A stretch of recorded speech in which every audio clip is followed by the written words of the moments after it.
13. peatükk. 40 kiri. 70. aastatel tehti selline seadus, et kirjutamine oli tiblade monopol.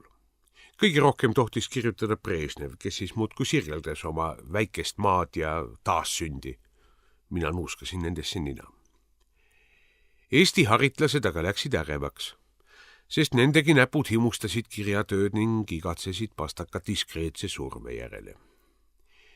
1980. aastal koguneti Saia kangi alla, kutsuti mind kah kampa ning Jaan Kaplinski ütles, et vaat, nüüd kirjutame ühe kirja. Lugesin kohalolijad üle, minuga kokku oli neid täpselt 40. Kellele me kirjutame? Küsis Andres Tarand. Vanaemale, vastas Kaplinski. Marju Laurstin protesteeris ja väitis, et kirjal peaks olema ikka laiem kõleabind. Kui me juba sellise töö ette võtame, siis on tähtis, et meie kirja loeksid paljud inimesed, mitte ainult keegi vanaema. Mu vanaema on väga hea inimene, õiendas Kaplinski. Aga siis tegin mina ka oma suu lahti ja ütlesin, et vanamutt lugegu oma kirstu raha, aga kiri tuleb adresseerida üldsusele ning väänata tibladele nii, nagu saab. Kaplinski jäi vait ja tõmbus mossi, aga teised rõõmustasid. Mõtle, meie kirja hakkab lugema üldsus, ahetas Aira Kaal. Hea, et ma hommikul juuksuris käisin. Aga minul on särk ainult higine, muretses Mati Hint. Oodake, ma käin kodus ära, vahetan särgi puhta vastu. Latt, ütlesin mina. Laterdamisega me kaugele ei jõua. Kaplinski, sina võta pastakas ning hakka kirjutama. Kuidas me alustame, küsis Lauristin. Lugupeetud seltsimehed, tegi Kaplinski ettepaneku. Jah, nii on hea, kiitsid ka teised. Nii on halb, ütlesin mina. Alustama peab nii, hei värdjad või siis penid. Sobivad sõnad on ka jõletised, ussid ja mõrtsuk kägistajad. Kirjakirjutajad ehmatasid taolisi väljendeid kuuldes. Kus tegi Rein Ruutso või penid, kas nii tohib öelda? Mul jookseb kohe külm judin üle selja, kui ma niisuguseid sõnu kuulen. Kirjutame lihtsalt ahoi, soovitas Tarand. See on niimoodi maamehelik ja uljas. Näitab, et ega meie kah papist poisid pole. Säärane mõte meeldis kõigile. Kaplinski maalis paberile suurte tähtedega ahoi. Ja nüüd kirjutame kõik oma nimed alla, õpetas Mati Hint ja hõõrus hasartselt käsi. Ruutso mõtles jupp aega. Vara lausus ta siis, peaks veel üht-teist lisama. A mida me lisame? No arutles Aira Kaal, mõne retsepti või...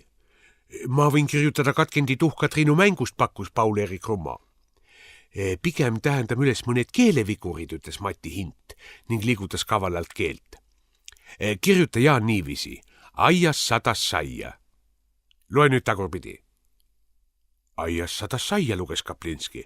Tagurpidi tuleb täpselt sama välja. Jaa, naeris Hint võidukalt.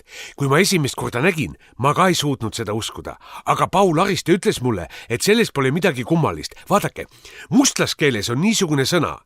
Rassa, vassa, raba, rassa, vassar. Teate mehed, paneme selle sõna kah kirja. Mina toetan Hindi ettepanekut, ütles Rummo. Aga ma ei oska kirjutada niisugust sõna, hädaldas Kaplinski. Kuidas see oli? Rassa, vassa, raba, rassa, vassar. Assoo, rassa, vassa, raba, mis edasi? Rassa, vassar. Rassar, ei vassar.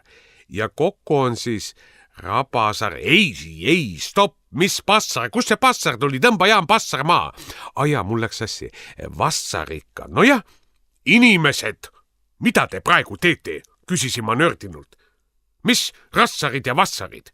Tõesti, oleks praegu Laidoner elus. Ta peksaks teile nende vassaritega pähe.